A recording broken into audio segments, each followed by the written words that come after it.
बहुत सारे industries factories यहीं पे है और इस फैक्ट्री के बीच एक अनोखा फैक्ट्री है। शायद बहुत सारे लोगों को पता नहीं होगा कि इतने सारे जो फैक्ट्रीज यहाँ हैं इसके अंदर एक अनोखा फैक्ट्री है जिस फैक्ट्री का नाम है मैन मेकिंग फैक्ट्री। इसको श्री श्री ठाकुर जी कहते हैं। जो सत्संग आंदोलन श्री श्री ठाकुर जी ने शुरू किए, ठाकुर जी ने उसको कहा मैन मेकिंग फैक्ट्री। इस फैक्ट्री में लोग जो आते हैं मनुष्य बनते हैं, एक अखंड जीवन का प्राप्ति होता है उनका, एक अखंड जीवन।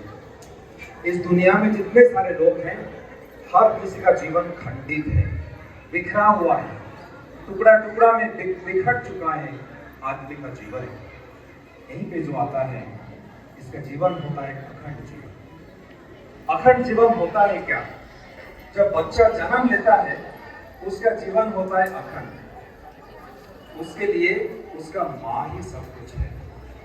जब कोई प्रलोभन का वस्तु उसको दिखाता है, कोई चॉकलेट, कोई मिठाई, वो बच्चा हाथ बढ़ाता है।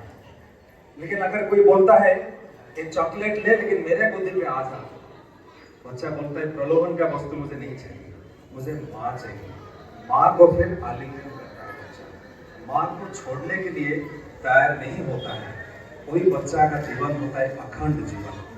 लेकिन जब थोड़ा बड़ा होता है, वृत्ति प्रवृत्ति का शिकार होता है, प्रलोभन आता है, माँ से बिछड़ जाता है।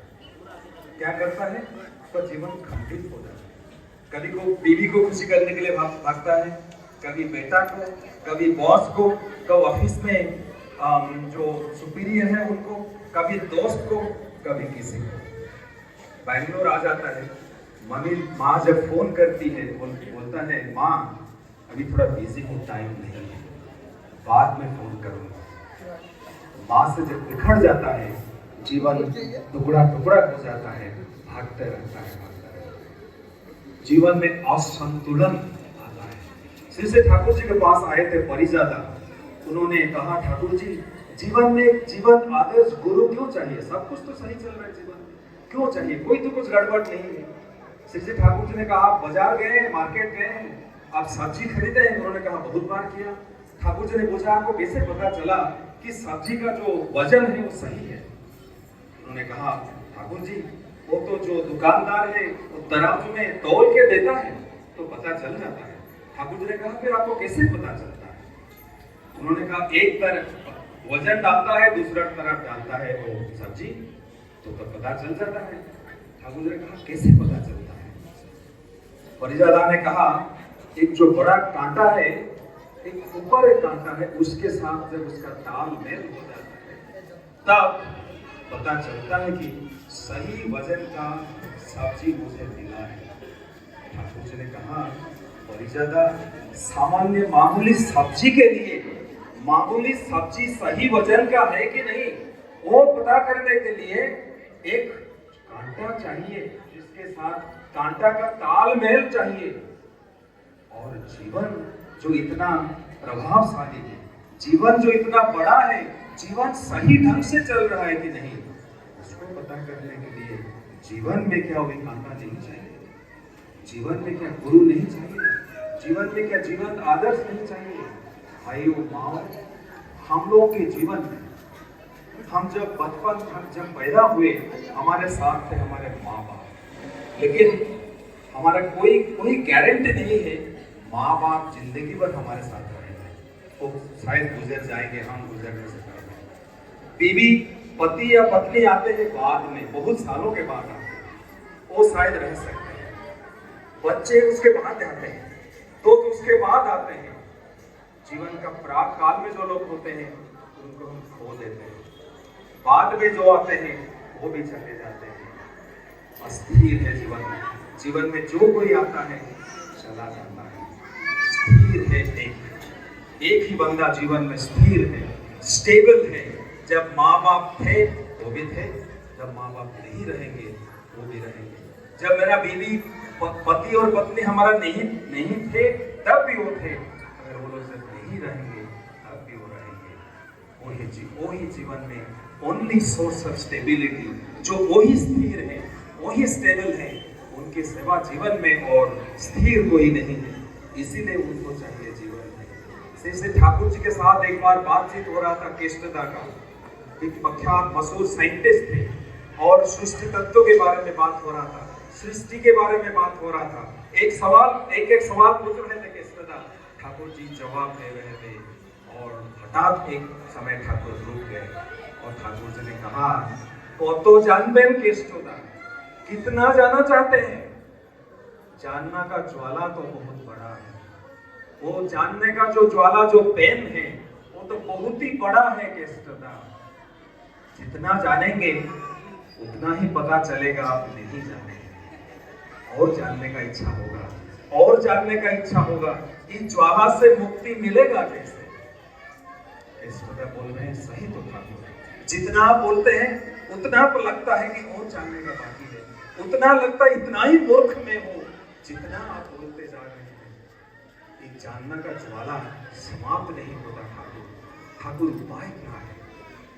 ठाकुर बोल रहे उपाय है love, service, surrender. Love, service, surrender the Guru to the living idea.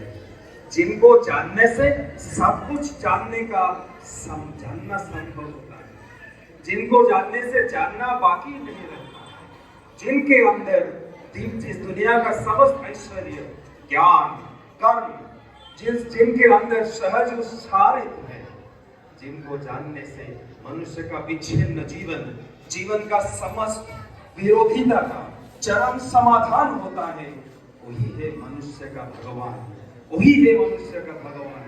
भगवान आकाश में नहीं रहते हैं, आकाश में जो भगवान वो काल्पनिक होते हैं। अगर भगवान को जानना है, भगवान से सीखना पड़ेगा भगवान क्या है, भगवान क्या चीज है।